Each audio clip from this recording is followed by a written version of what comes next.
Hey everyone, Lisa Salvatore here. Today we are talking about the full moon in Leo that takes place on February 16th, 11:56 a.m. Eastern Standard Time. We're going to get to the chart in just a moment here, but first let's talk about the fact that this is a full moon in Leo. Leo is a fire sign that rules over the heart.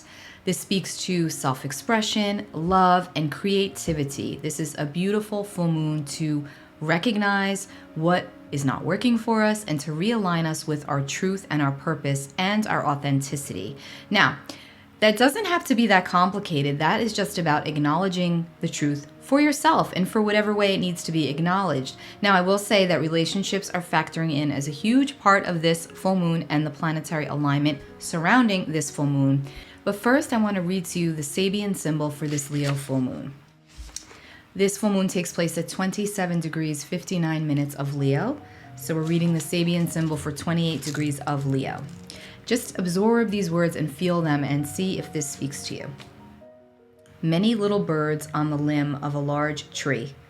This is a symbol of the transcendence of the lesser things in life by a continual expansion of higher considerations, or of the individual's ability in a crisis to center his attention on the enduring orientations through which he gains his own assurance. Here is a happy lightness of the human spirit as it rejoices in its infinitely varying relations with the beautiful and the good, or as its experience is poised at a point of highest satisfaction. The key word is ramification. When positive, the degree is man's effective mobilization of all the unrealized possibilities of his destiny, and when negative, an enjoyment of confusion or the momentary self-importance it brings. So, when we have a full moon, what it means is the sun and the moon are in the opposite signs of each other. They're opposing each other. And so the full moon is in Leo, which means the sun is in the opposite sign of Aquarius. And so what that Sabian symbol is representing is the duality between Aquarius and Leo. Aquarius is a sign that speaks to group consciousness. It's all about the others. It's all about humanitarian efforts and how we come together for a bigger cause, for a greater cause, for the future, and for a higher purpose. Now, Leo is a sign, a fire sign, that's really all about the self. There's something to be said with the sign of Leo, where on the shadow side, an arrogance can be attached to it, or a feeling of, I don't really care about what everybody else wants or the group wants. I'm worried about me. I, center of it all. That's Leo. Remember, Leo is ruled by the sun. The sun is the giver of life. And honestly, the sun is the center of everything, right? So it kind of goes without saying that Leo energy is very big and can often end up in the center of it all, whether or not they're trying to.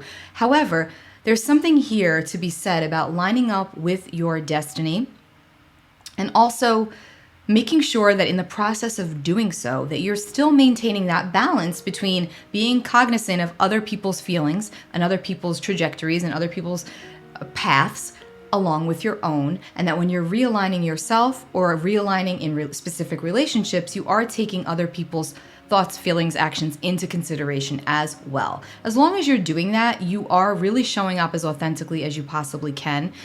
And when you're being true to yourself, your truth doesn't have to be the other's truth. But if you're doing it in a place of integrity and authenticity, which is the higher side of both Leo and Aquarius, this is a good thing. Now, this full moon, as full moons always do, tend to bring up a lot emotionally. A lot gets illuminated. It's a culmination of events, emotions. We tend to have things come up for us under full moon energy. And a lot of times it's things that have been under the surface. We know that they're there, but then the full moon comes along and just kicks them all up for us to reveal something to us that we need to move us forward, or to release something that is necessary to move us forward and realign us. And so this time period does center strongly around relationships and connections. Now, not just romantic relationships, although this is a huge part of this, and we'll get to that in a moment, but relationships of all kinds, professional relationships, platonic relationships, family relationships, all relationships fall under this energy.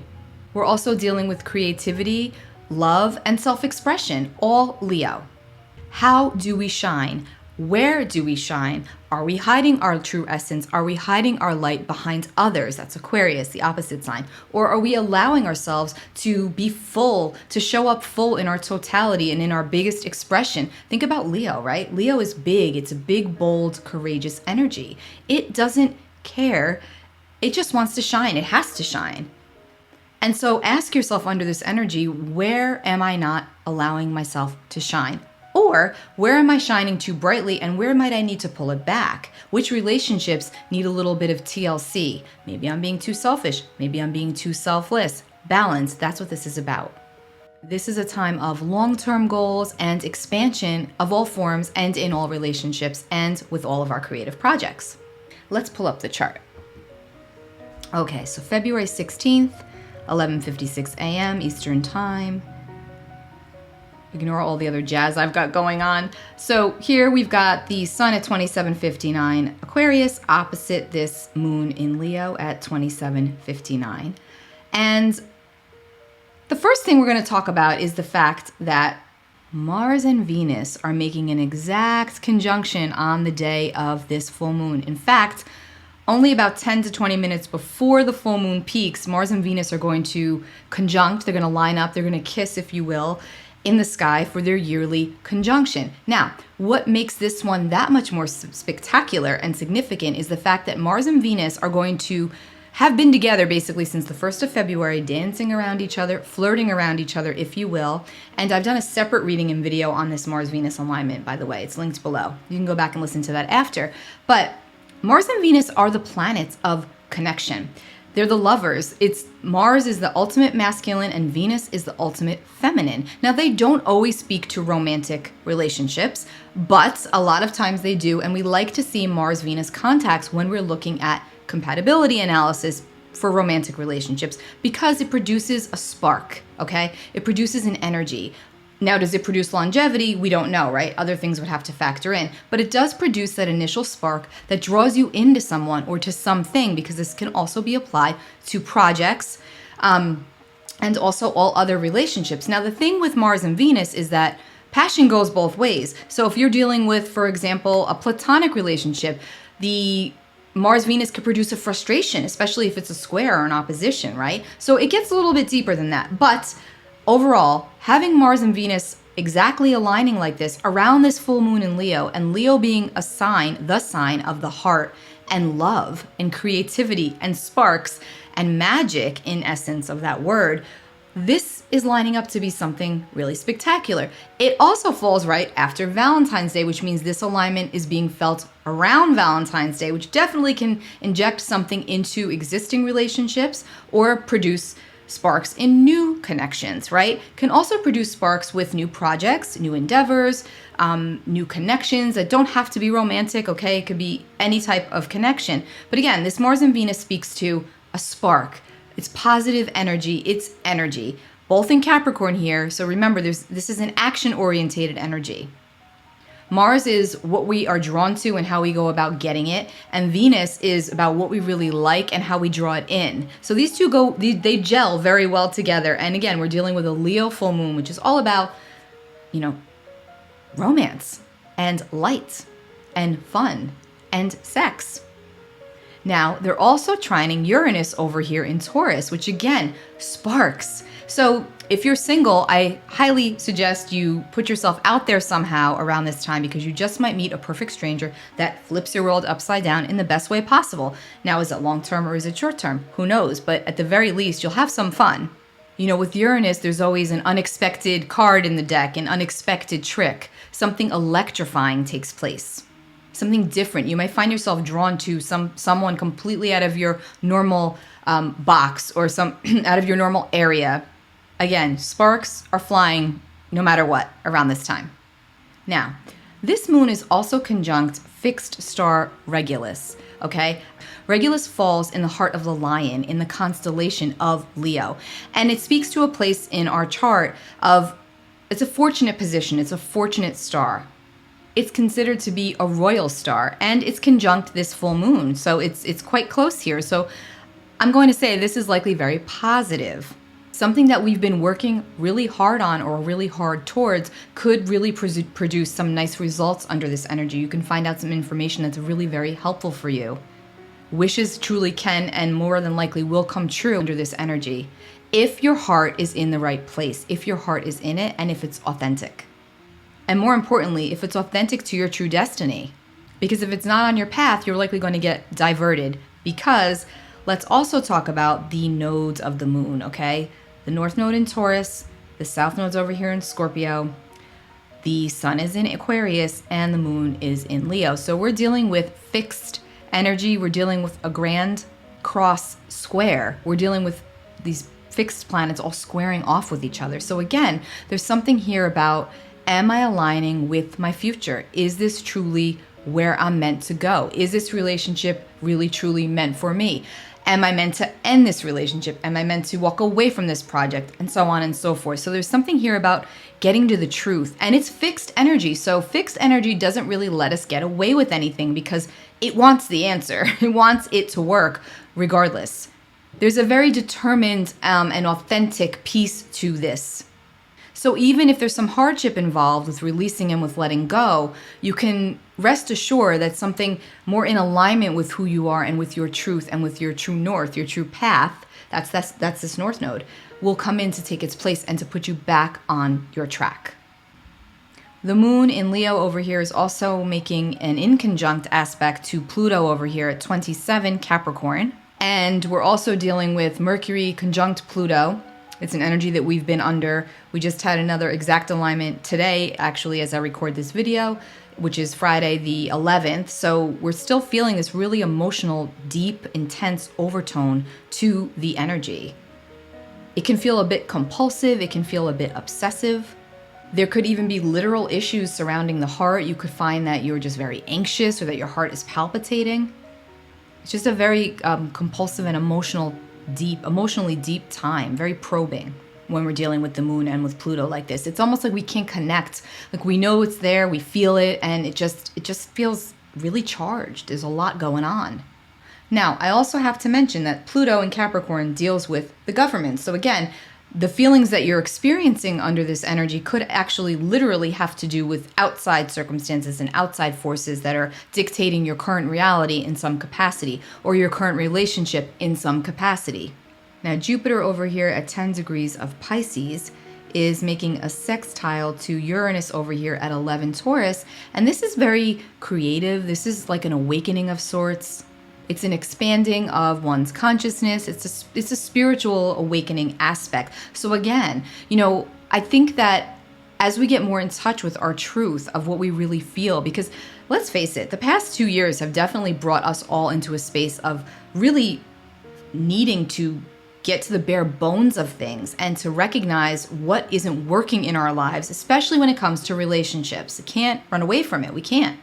So speaking to these heart-centered matters, and dealing with a spiritual awakening on all levels, we're also dealing with the heart chakra. And let's not forget that Leo rules the heart. So again, you could literally be experiencing heart palpitations, sensations in the chest, almost like an expansion of sorts. Now remember, of course, always get yourself checked out if you've got something going on with your heart. I'm not telling you that every time you feel something, it's energetic, but providing that you know that you're okay, think about what's going on for you emotionally. Think about everything that you've been processing and are still processing. Think about all of your relationships of all kinds. How are they? What's the condition of them? What's the condition of your soul? And then track it back to what you feel. You will know if and what needs to be released from your reality or what needs to be reworked and realigned. That's what this full moon energy will really show us. Under this full moon energy, you definitely want to check in with the heart. You definitely want to go in there and do a little soul surgery and ask yourself if you're truly living your best life right now. Are you in alignment with your center? In every relationship that you're involved with, every project that you're working on, is your heart in it? Because if it's not going to work. You can keep trying to convince yourself that it will work, but you know the answer deep inside of you. And again, with the square to the nodes, I don't really think it's going to be that easy to glaze over or gloss over any emotional issues surrounding our relationships at this time. Let's get a tarot card for this energy. Let's see what's going on. Have you been feeling it in your heart chakra? I'm curious. Comment. I've been, for sure. Definitely for the past few weeks. And I know from a lot of other people that I've been speaking with that they've been experiencing it as well.